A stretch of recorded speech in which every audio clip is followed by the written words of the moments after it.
Hi everybody, it's me, Mrs. Nanalu. I am going to read chapter 1 of Percy Jackson and the Olympians, the Lightning Thief with you. So before you start reading with me, make sure you did the warm-up for chapter 1 and you listened to the video from Miss Messbarger on Greek mythology. Then you are ready for chapter 1. I'm so excited. Let's get started. Remember, as you are reading along, to take your notes in the chapter. If you're going to write in the book, use a pencil like me. If you're going to take notes on a Post-it note, then make sure you have plenty of Post-it notes with you. If you're using a Kindle, you might want to grab like a notebook to write in, or a piece of paper, loose leaf paper, so that you can take notes on what you're reading, because it will be really important to text code, so when you go back later to find information, you'll know where to go. All right, let's get started. So chapter 1 starts on page 1. The title is, I accidentally vaporized my pre-algebra teacher. I'm going to circle vaporize and put a little question mark because I'm not sure what that means yet. That's going to be something I'm going to look for information about as I read. Look, I didn't want to be a half-blood. If you're reading this because you think you might be one, my advice is close this book right now. Believe whatever lie your mom or dad told you about your birth and try to lead a normal life. So right now I'm questioning, what is half-blood? I underline it, put a question mark. I want to keep that in mind as I go on. Being a half-blood is dangerous. It's scary.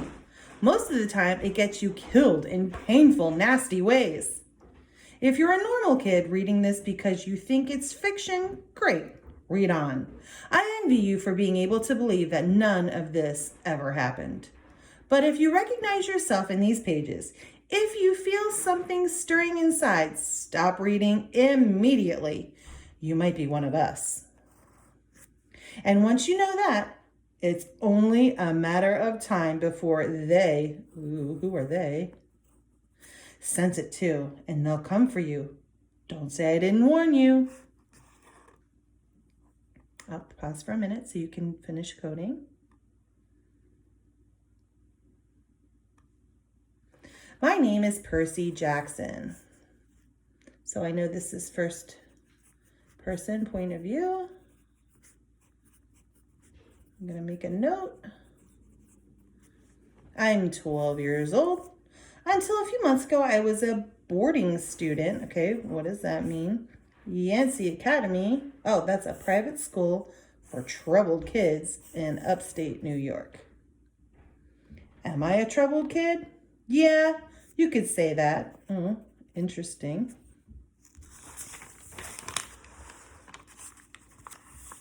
I could start at any point in my short, miserable life to prove it, but things really started going bad last May when our 6th grade class took a field trip to Manhattan.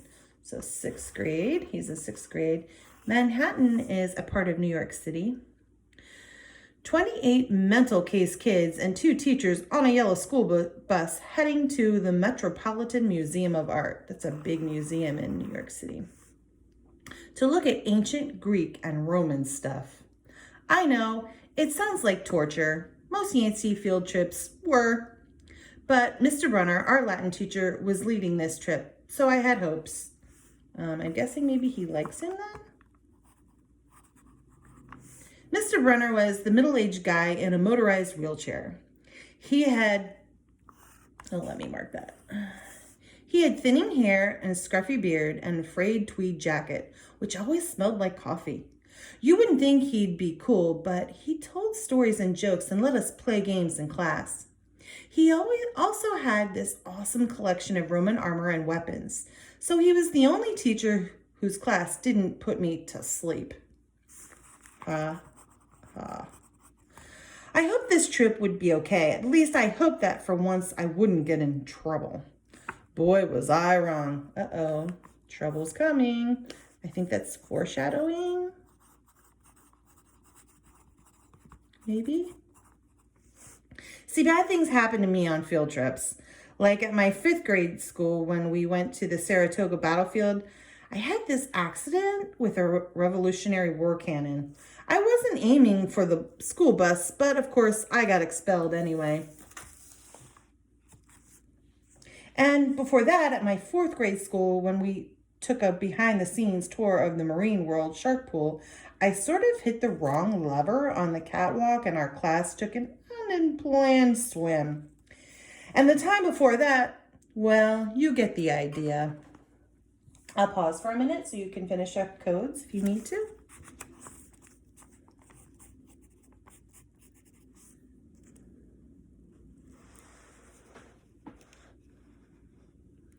This trip, I was determined would be good. All the way into the city, I put up with Nancy Bobo Fett. Trouble maybe? With the freckly, red-headed kleptomaniac. Oh, I think that means she steals. Girl hitting my best friend Grover. Oh, he's got a best friend, Grover. That'll be important. In the back of the head with chunks of peanut butter and ketchup sandwich. Gross. Grover was an easy target. He was scrawny. He cried when he got frustrated.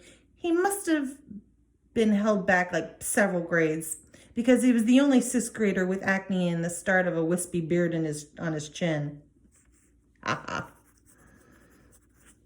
On top of all of that, he was crippled. So I wonder what that means. I'm going to put a question mark there. He had a note excusing him from PE for the rest of his life because he had some kind of muscular disease in his legs. Interesting. He walked funny, like every step hurt him. But don't let that fool you. You should have seen him run when it was enchilada day in the cafeteria. LOL. Anyway, Nancy Boba Fett was throwing wads of sandwich that stuck in his curly brown hair, and she knew I couldn't do anything back to her because I was already on probation. He was in trouble. The headmaster had threatened me with death by in-school suspension if anything bad, embarrassing, or even mildly entertaining happened on this trip. Oh, gee. You better be careful. I'm going to kill her, I mumbled. Grover tried to talk me down. It's okay. I like peanut butter. He dodged another piece of Nancy's lunch. That's it. I started to get up, but Grover pulled me back to my seat. You're already on probation, he reminded me. You know you'll get blamed if anything happens. Looking back on it, I wish I'd decked Nancy Boba Fett right then and there. In-school suspension would have been nothing compared to the mess I was going to get myself into. Dun, dun, dun. Yikes. Mr. Brenner led the museum tour. He rode up in his wheelchair, guiding us through the big, echoey galleries, past marble statues and glass cases full of really old black and orange pottery. This is reminding me of the art museum in Chicago. I'm going to put a text to self. I remember walking through there last summer. To get to the back of the museum, you have to walk through a bunch of pottery and these old statues that are kind of interesting to look at and a little confusing too. So that reminds me of then. It blew my mind that this stuff had survived for 2,000, 3,000 years. He gathered us around a 13-foot tall stone column with a big sphinx on the top and started telling us how it was a grave marker, a stele, for a girl about our age. He told us about the carvings on the sides. I was trying to listen to what he had to say because it was kind of interesting, but everybody around me was talking, and every time I told them to shut up, the other teacher, chaperone Miss Dodds, would give me the evil eye. Uh-oh, who's Miss Dodds? Need to find out about her. Here we go. Miss Dodds was the little math teacher from Georgia who always wore a black leather jacket, even though she was 50 years old. That's not that old. She looked mean enough to ride a Harley right into your locker. She had come to Yancey halfway through the year when our last math teacher had a nervous breakdown. Oh, gee. From her first day, Miss Dodds loved Nancy Bobofet and figured I was devil spawn. She would point her crooked finger at me and say, "Now, honey," real sweet, and I knew I was going to get after-school detention for a month. One time, after she'd made me erase answers out of an old math workbook until midnight, I told Grover I didn't think Miss Dodds was human. Interesting. I wonder what he means by that. He looked at me real serious and said, "You're absolutely right." I'll pause for a second.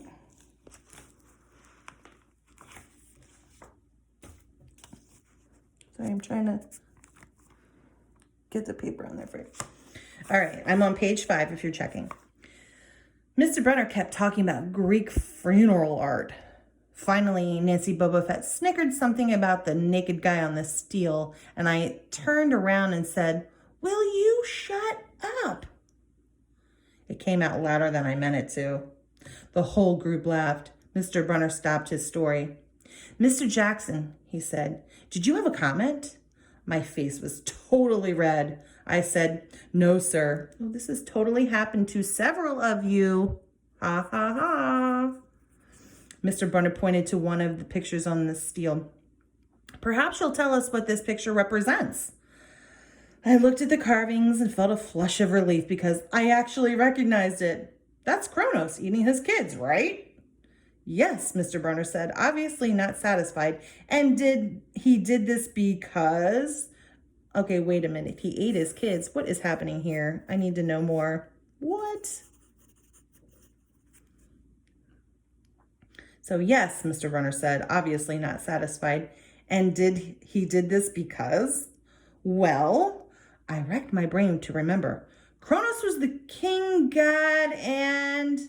"God?" Mr. Brunner asked. "Titan?" I corrected myself. "And he didn't trust his kids who were the gods. So, Kronos ate them, right? But his wife hid baby Zeus and gave Kronos a rock to eat instead. And later, when Zeus grew up, he tricked his dad, Kronos, into barfing up his brothers and sisters."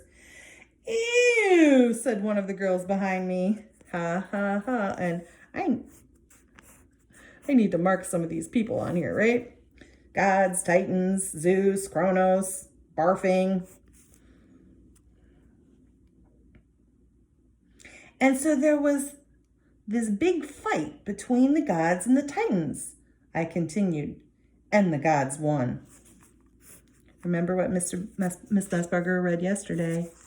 Hopefully you're making the connection text to text. Okay, I'm on page 6. Some snickers from the group behind me. Nancy Bobofet mumbled to a friend, "Like we're going to use this in real life. Like it's going to say on our job applications, please explain why Kronos ate his kids." "And why," Mr. Jackson Brunner said, "to paraphrase Miss Bobofet's excellent question, does this matter in real life?" Okay, hold on, everybody. Isn't this our essential question for this unit? Why does mythology matter in real life? I'm going to pause for a minute so you can think about what answer you gave for that question. I hope you remembered. All right, we're going to continue on. I'm right here at busted, Grover muttered. "Shut up," Nancy hissed, her face even brighter red than her hair. At least Nancy got packed too. Mr. Brunner was the only one who ever caught her saying anything wrong. He had radar ears. I thought about his question and shrugged. "I don't know, sir." "I see." Mr. Brunner looked disappointed. "Well, half credit, Mr. Jackson. Zeus did indeed feed Kronos a mixture of mustard and wine, which made him disgorge his other 5 children, who, of course, being immortal gods, had been living and growing up completely undigested in the Titan's stomach. The gods defeated their father, sliced him to pieces with his own scythe, and scattered his remains in Tartarus, the darkest part of the underworld. On that happy note, it's time for lunch. Miss Dodds, would you lead us back outside?" Okay, I'm going to pause for a moment because there's a lot of information here. If you want to mark anything, go ahead. I'm going to mark the underworld. I want to mark tighten stomach, Zeus, Kronos, the mixture of the mustard and wine. I hope these facts sound familiar from the reading. All right, I'm at the bottom of the page now. The class drifted off. The girls holding their stomachs, the guys pushing each other around and acting like doofuses.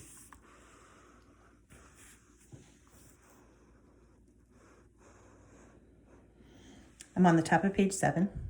Grover and I were about to follow when Mr. Brunner said, "Mr. Jackson." I knew that was coming. I told Grover to keep going. Then I turned around. "Mr. Brunner, sir?" Mr. Brunner had this look that wouldn't let you go. Intense brown eyes that could have been 1,000 years old and had seen everything. "You must learn the answer to my question," Mr. Brunner told me. "About the Titans? About real life. How your studies apply to it." There's our question again. "Oh. What you learn from me," he said, "is vitally important. I expect you to treat it as such. I will expect only the best from you, Percy Jackson." It seems like Mr. Brunner likes him.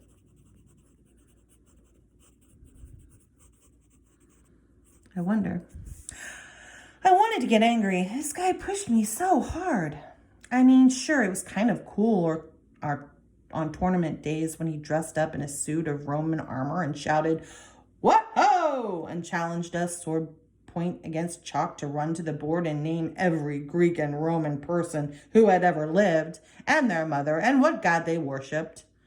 But Mr. Brunner expected me to be as good as everybody else, despite the fact that I have dyslexia and attention deficit disorder. And I had never made above a C in my life. No, he didn't expect me to be as good. He expected me to be better. Interesting, right? And I just couldn't learn all those names and facts, much less spell them correctly. So I want to pause for a minute and go back to dyslexia and attention deficit disorder. If you answered the question that was question 2 in the warm-up, this was part of that question. It talks about different learning styles and different behavior styles. So just keep that in mind moving forward, because it's an important part of who Percy is. I mumbled something about trying harder while Mr. Brunner took one long, sad look at the steel like he'd been at his girlfriend's funeral. He told me to go outside and eat my lunch. The class gathered on the front steps of the museum where we could watch the foot traffic along Fifth Avenue. It's like a really busy street in downtown New York City. Overhead, a huge storm was brewing with clouds blacker than I'd ever seen over the city.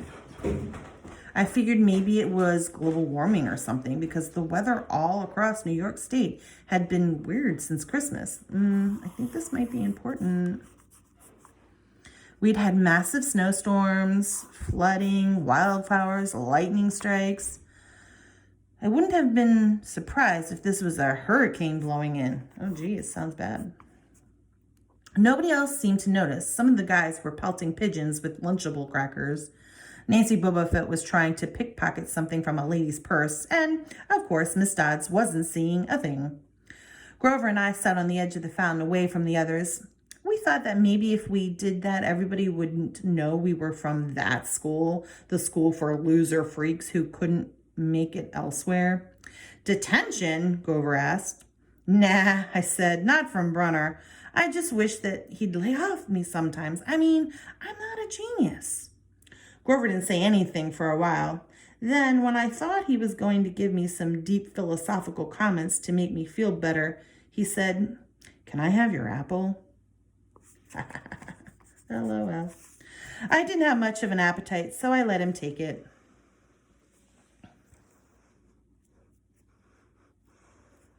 I'm on the top of page 9. I watched the stream of cabs going down Fifth Avenue and thought about my mom's apartment, only a little ways uptown from where we sat. I hadn't seen my mom since Christmas. Oh, I wonder what that's all about. That's kind of sad. and I wonder why. I wanted so bad to jump in a taxi and head home. She'd hug me and be glad to see me, but she'd be disappointed too. She'd send me right back to Yancey. Remind me that I had to try harder, even if this was my sixth school in 6 years and I was probably going to be kicked out again. I wouldn't be able to stand that sad look she'd give me. Sounds like he loves her. Mr. Brenner parked his wheelchair at the base of the handicap ramp. He ate celery while he read a paperback novel. A red umbrella stuck up from the back of his chair, making it look like a motorized cafe table. I was about to unwrap my sandwich when Nancy Boba Fett appeared in front of me with her ugly friends. I guess she'd gotten tired of stealing from the tourists and dumped her half-eaten lunch in Grover's lap. Geez, she's a meanie. Oops, she grinned at me with her crooked teeth. Her freckles were orange, as if somebody had spray painted her face with liquid Cheetos. Oh, geez. I tried to stay cool. The school counselor had told me 1,000,000 times, count to 10, get control of your temper.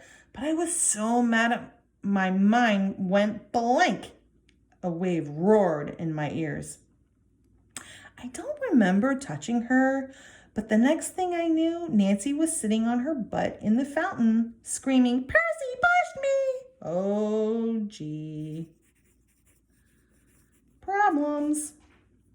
Kind of funny, though. Miss Dodds materialized next to us.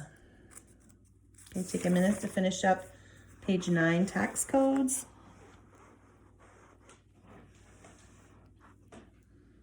So I'm on top of page 10. Some of the kids were whispering, did you see the water? Like it grabbed her. I didn't know what they were talking about. All I knew was that I was in trouble again. As soon as Miss Dodds was sure poor little Nancy was okay, promising to get her a new shirt at the museum gift shop, etc., Miss Dodds turned on me. There was a triumphant fire in her eyes, as if I'd done something she'd been waiting for all semester. Now, honey. I know, I grumbled. A month erasing workbooks. That wasn't the right thing to say. Come with me, Miss Dodds said. Wait, Grover yelped. It was me. I pushed her. I stared at him, stunned. I couldn't believe he was trying to cover for me. Miss Dodds scared Grover to death. She glared at him so hard his whiskery chin trembled. I don't think so, Mr. Underwood, she said. But you will stay here. Grover looked at me desperately. It's okay, man. I told him. Thanks for trying. Honey, Miss Dodds barked at me. Now. Nancy Boba Fett smirked. Of course. I gave her my deluxe I'll kill you later stare. Then I turned to face Miss Dodds. But she wasn't there. She was standing at the museum entrance, way at the top of the steps, gesturing impatiently at me to come on. How'd she get there so fast? That's a good question, right? Top of page 11. I have moments like that a lot, when my brain falls asleep or something, and the next thing I know, I've missed something, as if a puzzle piece fell out of the universe and left me staring at the blank place behind it. The school counselor told me this was part of the ADHD, my brain misinterpreting things. I wasn't so sure. I went after Miss Dodds. Halfway up the steps, I glanced back at Grover. He was looking pale, cutting his eyes between me and Mr. Brenner, like he wanted Mr. Brenner to notice what was going on, but Mr. Brenner was absorbed in his novel. I looked back up. Miss Dodds had disappeared again. She was now inside the building at the end of the entrance hall. Okay, I thought. She's going to make me buy a new shirt for Nancy at the gift shop? But apparently that wasn't the plan. I followed her deeper into the museum. When I finally caught up to her, we were back in the Greek and Roman section. Except for us, the gallery was empty. Oh, that might be a sign. Miss Dodds stood with her arms crossed in front of a big marble frieze of the Greek gods.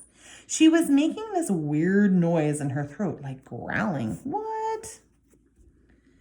Even without the noise, I would have been nervous. It was weird being alone with a teacher, especially Miss Dodds. Something about the way she looked at the frise as if she wanted to pulverize it? What does that mean? I'll pause for a second so you can finish. I wonder what she's going to do to him. I'm getting a little nervous. Anybody else? All right, I'm on the top of page 12. You've been giving us problems, honey, she said. I did the safe thing. I said, yes, ma'am. She tugged on the cuffs of her leather jacket. Did you really think you would get away with it? The look in her eyes was beyond mad. It was evil. Ooh, what does that mean? She's a teacher, I thought nervously. It's not like she's going to hurt me. I said, I'll try harder, ma'am. Thunder shook the building. Oh, okay, that weather's coming in. We are not fools, Percy Jackson, Miss Dodds said. It was only a matter of time before we found you out. Confess and you will suffer less pain. What does that mean? Confess to what? Pain? Yikes. I didn't know what she was talking about. All I could think of was that the teachers must have found the illegal stash of candy I'd been selling out of my dorm room. Or maybe they'd realized I got my essay on Tom Sawyer from the internet without even reading the book, and now they were going to take away my grade, or worse, they were going to make me read the book. Ha! Oh, geez. Cheaters never win. Well, she demanded, ma'am, your time is up, she hissed. Then the weirdest thing happened. Her eyes began to glow like barbecue coals. Her fingers stretched, turning into talons. Her jacket melted into large, leathery wings. She wasn't human. She was a shriveled hag with bat wings and claws and a mouth full of yellow fangs. And she was about to slice me into ribbons. Oh, geez. This is a really good description, right? I'm going to write Dodds on the side and maybe look up some pictures. Then things got even stranger. Mr. Brunner, who'd been out in front of the museum a minute before, wheeled his chair into the doorway of the gallery, holding a pen in his hand. Okay, what's the pen for? What ho, Percy, he shouted and tossed the pen through the air. Miss Dodds lunged at me. With a yelp, I dodged and felt talons slash the air next to my ear. I snatched the ballpoint pen out of the air. But when it hit my hand, it wasn't a pen anymore. It was a sword. Wow, that's cool. Went from a pen to a sword. Interesting. Mr. Brunner's bronze sword, which he always used on Tournaments Day. Oh, wow, interesting. So it was his pen he used in class. All right, let's find out what's going on. Mrs. Dodds spun toward me with a murderous look in her eyes. My knees were jelly. My hands were shaking so bad I almost dropped the sword. She snarled, "Die, honey!" And she flew straight at me. Absolute terror ran through my body. I did the only thing that came naturally. I swung the sword. The metal blade hit her shoulder and passed clean through her body as if she were made of water. Hiss! Miss Dodds was a sandcastle and a power fan. She exploded into yellow powder, vaporized on the spot, leaving nothing but the smell of sulfur and a dying screech and a chill of evil in the air, as if those two glowing red eyes were still watching me. Oh, gee, I gotta mark this. She became a sandcastle and a power fan. She exploded into yellow powder, vaporized on the spot, leaving nothing but the smell of sulfur and a dying screech and a chill of evil in the air. What a great description, right? Do you guys have a good image in your mind right now? I do. And then those two glowing red eyes still watching her. Can you see it? I can see it. I was alone. There was a ballpoint pen in my hand. Mr. Brunner wasn't there. Nobody was there but me.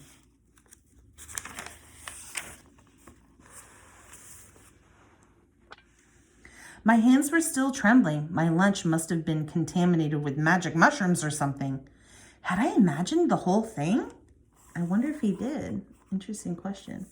I went back outside. It had started to rain. Grover was sitting by the fountain, a museum map tented over his head. Nancy Bobofet was still standing there, soaking from her swim in the fountain, grumbling to her ugly friends. When she saw me, she said, "I hope Mrs. Kerr whipped your butt." I said, "Who?" "Our teacher, duh." I blinked. We had no teacher named Miss Kerr. I asked Nancy what she was talking about. Who's Miss Kerr? And who's Miss Dodds then? She just rolled her eyes and turned away. I asked Grover where Miss Dodds was. He said, "Who?" But he paused first, and he wouldn't look at me, so I thought he was messing with me. Ooh, or is he lying? Oops, I spelled lying wrong. "Not funny, man," I told him. "This is serious." Thunder boomed overhead. Oh, I think this is important. I saw Mr. Brunner sitting under his red umbrella, reading his book as if he'd never moved. I went over to him. He looked up, a little distracted. "Ah, that would be my pen. Please bring your own writing utensil in the future, Mr. Jackson." What? How did he have the pen and he didn't have the pen? I'm confused. I handed Mr. Brunner his pen. I hadn't even realized I was still holding it. "Sir," I said, "where's Miss Dodds?" He stared at me blankly. "Who?" The other chaperone, Miss Dodds, the pre-algebra teacher?" He frowned and sat forward, looking mildly concerned. "Percy, there is no Miss Dodds, OMG, on the strip. As far as I know, there has never been a Miss Dodds at Yancey Academy. Are you feeling all right? Okay, what is going on? Who is Miss Dodds? And where did she go?" I hope you figured out what vaporize is. If you didn't, look it up in a dictionary or go online. Keep your ideas going and always go back and refer to them before you read the next chapter. Okay, guys? I hope you enjoyed the first chapter. I love this chapter. I hope you liked it as much as me. I will see you soon. Keep reading.